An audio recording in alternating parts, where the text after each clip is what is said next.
Hey folks, welcome back to another review with yours truly, Sam Healey. Today we're taking a look at First Class Adventures on the Orient Express. This is really usually not my regular fare of game, but I was pleasantly surprised with this one. I know that's a little bit of a spoiler, but I just want to say that I really enjoyed this game. I'll explain to you why later on. But generally speaking, each player takes on the role of a team of conductors trying to get their track and their train as far along as possible and score the most points by generating points in different ways throughout the course of that journey. Sounds a little bit convoluted, I know, but here we go. Let me show you how it works.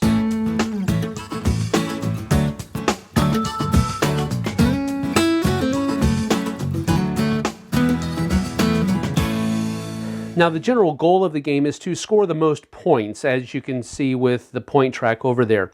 But how you go about doing that is where this game really shines. And so let's go ahead and talk about a round and what you do in it. Now, during the course of a round, you're going to be taking 3 turns, in turn order, of course. Once everybody has been able to take 3 turns, the round ends and you prepare for the next one and so forth and so on. A turn consists of taking a card. That's what you do.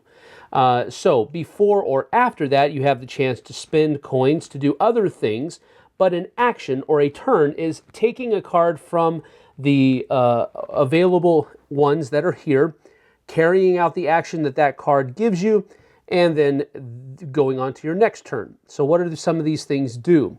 Well, first of all, you have conductor cards that look like this that allow you to move your conductor down the train, which is important because your train will only score you points where your conductor is and backwards.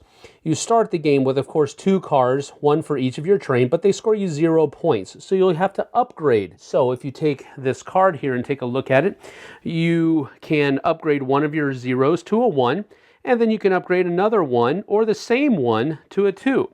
So if I take this card, I could upgrade this guy to a 1, and then I could immediately upgrade it to a 2, like so. Other cards just give you bonuses, like this one right here gives you 2 coins. So if I was to take this card, I would be able to take 2 coins from the supply and place them into my board. When you place coins onto your board, you have to fill up one column before you can bleed over and start filling up the next one. Other cards, like this one right here, simply allow you to take more trains, more cars into your train. So for example, if I took this one, I would be able to take 2 more cards and add them to my train, which is extending the length of my train, which is important for later on. Other cards are contract cards, which are these green ones right here, and basically, and what this means is simply if I am able to accomplish this requirement, I will get this reward. All right, and then other ones like this one right here simply says, if I have completed a contract already and it's over here in my stack, then I get this bonus, which means 1 gold and 2 more points. Then there are locomotive cards like this one right here, which will go into your track, like so. And it'll extend the ability of your car to continue traveling. Which brings me to moving your locomotive here, which is shown by one of these cars. One of these cards, if you take it, you'll be able to move. For example, this one allows you to move your locomotive 1 along the track. Where your locomotive is on this track will determine what things you'll be able to get.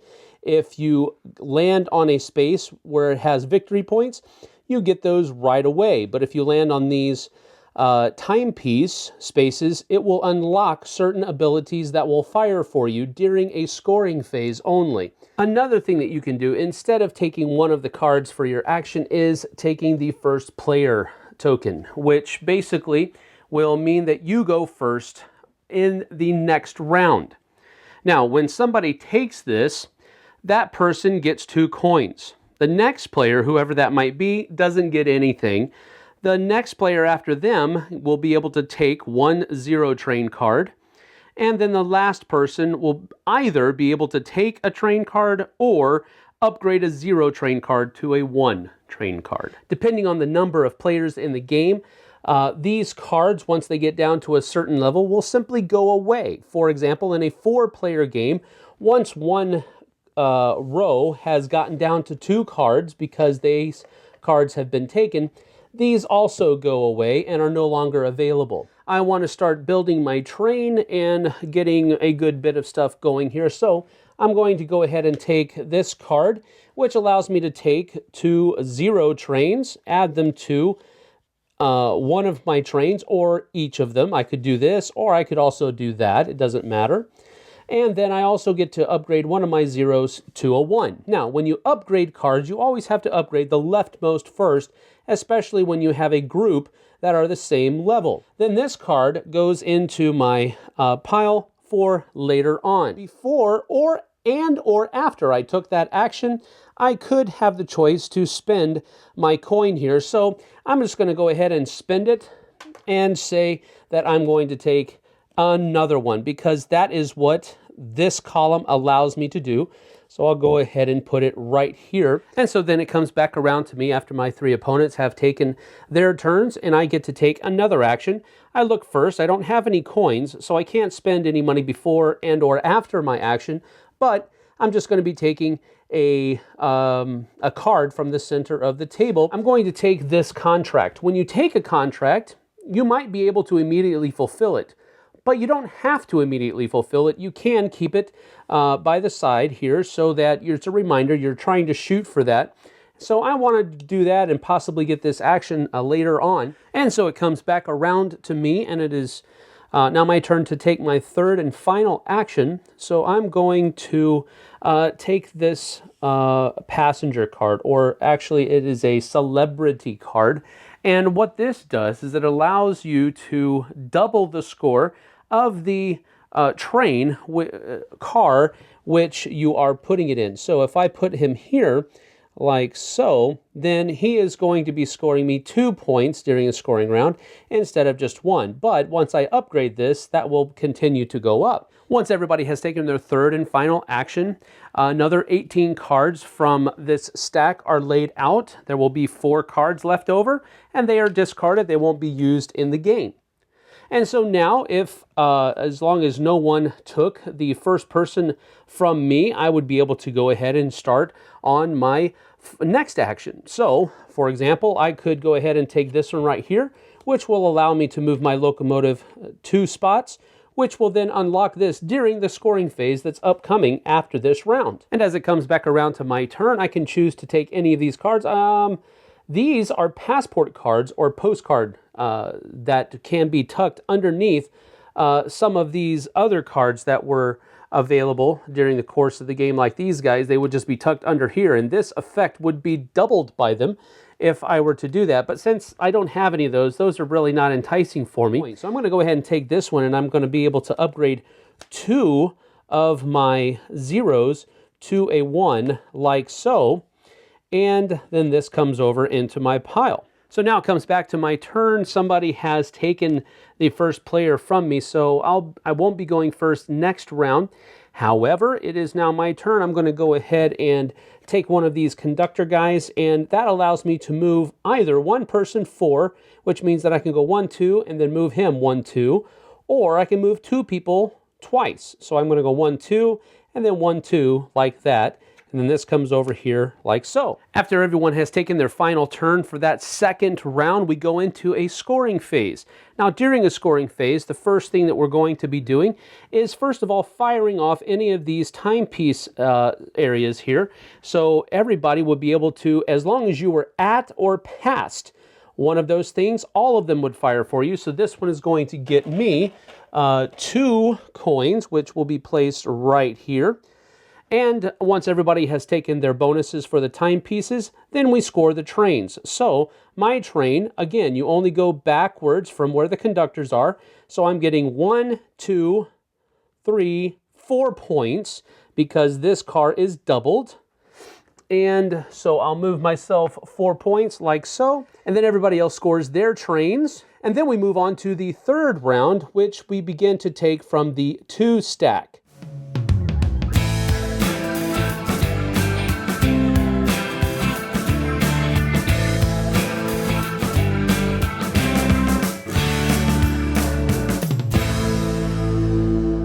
So let's go ahead and show you what an in-game scoring would look like. So at the end of the 6th round, we would go through a regular scoring round. So we would get this first, which gets me the 2 more coins, and then I'd be able to upgrade all of this stuff. I don't get the extra 0 here because I already have my trains maxed out with the maximum number of cars.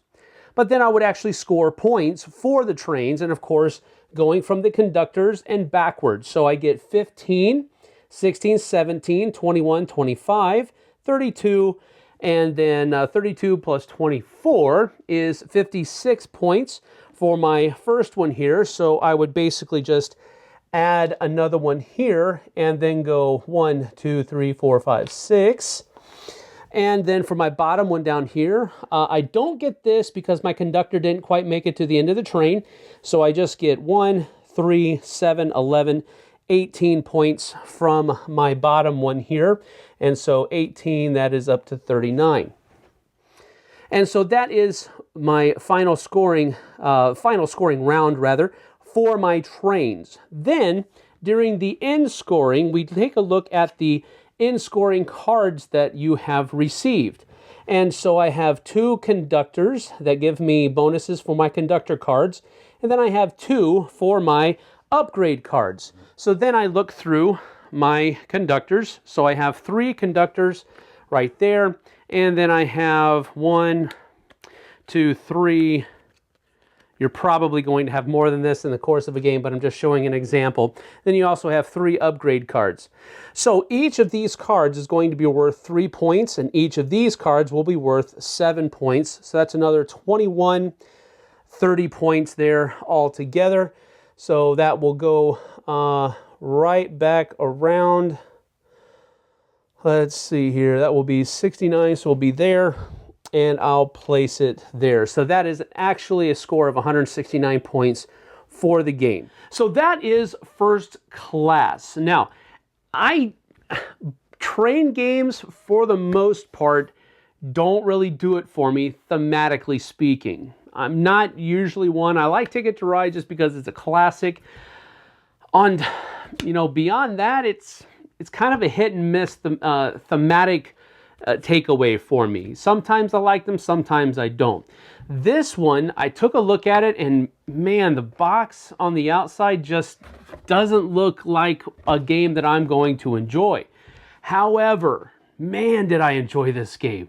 There's just so many good things that are going on, so many cool mechanisms that are working well together, so many different engines that are viable to score a lot of points and stay in the running for the best.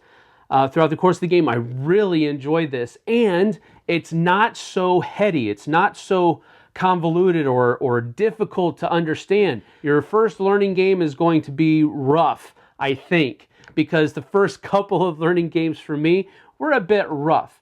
But after that, 3rd and 4th plays and so forth, it really began to sing, and I mean sing great throughout the course of each game. Players that I've played with have, again, struggled at the beginning, but by the end of the game, they were wanting to know where they could purchase it. One guy, when we were playing at Cool Stuff at Tabletop Day, got up, walked over, picked up a copy, and bought it immediately. A lot of people that I played this game with who had also played Russian Railroads said that this was a family version or a family weight version of Russian Railroads. So that'll give you a little bit of an idea, if you've played that game, on where this fits on the complexity scale. It is heavy enough to keep me engaged, but it's also light enough to where I don't feel like I've worked or my brain isn't hurting after the game is over. Now, with that being said, the game actually comes with, built into it, 5 different modules that you can use that will change the flavor of the game a little bit. The 2 modules that I used in the explanation were modules A and B. It's basically the foundational level of the game. There are also modules C, D, and E. Module C enters into a kind of a whodunit mystery vibe because of the Orient Express and all that good stuff, where you are, there's a possibility for you to be eliminated. If you have the most fingerprints on the investigation tokens that you get throughout the course of the game. These things right here. You can actually be eliminated from the game. You have no possibility of winning if you have the most of those. But during the course of the game, you're giving those out to other people, and you're also taking some of them. But on those tokens, there's not just fingerprints, there's also points. There's also other special abilities that you might be able to get. So that introduces a pretty neat thing. D and E talk about different things like passengers and luggage in the module D. And then module E is talking about mechanics and switchbacks or switchovers, where you can switch the different parts of your train and make them turn directions and all that good stuff. So that introduces a really neat system as well. D and E, if you use those two together, you're really pushing the limits of the complexity for some people. With level C, it just gives you another thing to do with other things. And you can mix and match all 5 of these. You can use A and E, or you can use D and C, or you can use B and E. You can switch them around however you like. And I really like that about the game, because it's almost like you have more than just one game in the box. Now, with all that being said, this is a tried and true Euro game through and through, because you are simply trying to build your engine and get it working for you as possible, as quickly as possible, and as efficiently as possible. So those of us who are better at seeing those combinations and getting them to piece together a little bit better, they'll be doing better at this game than others. But the level of complexity in the game, the level of brain burniness is so low, in my opinion at least, that I think gamers will really enjoy this, and a wide swath of gamers will enjoy it as well. There, of course, will be those that like the really heavy games that will probably think this is too light. There are also those who are liking the very light Euro games, and they'll say this is too heavy. But I think the overlap of those two sections will be very great. So with all that being said, I think Helmut Ohley did a very good job with First Class. He has put a lot of diversity in the box for us so that you can change up how you play the game, and that just adds to the longevity of it. And that's one of the coolest things about it. I'm going to give First Class 2 thumbs way up. I wasn't expecting to like it that much, but I really did. Had a lot of fun playing it. And so that is First Class. We'll see you guys on the flip side.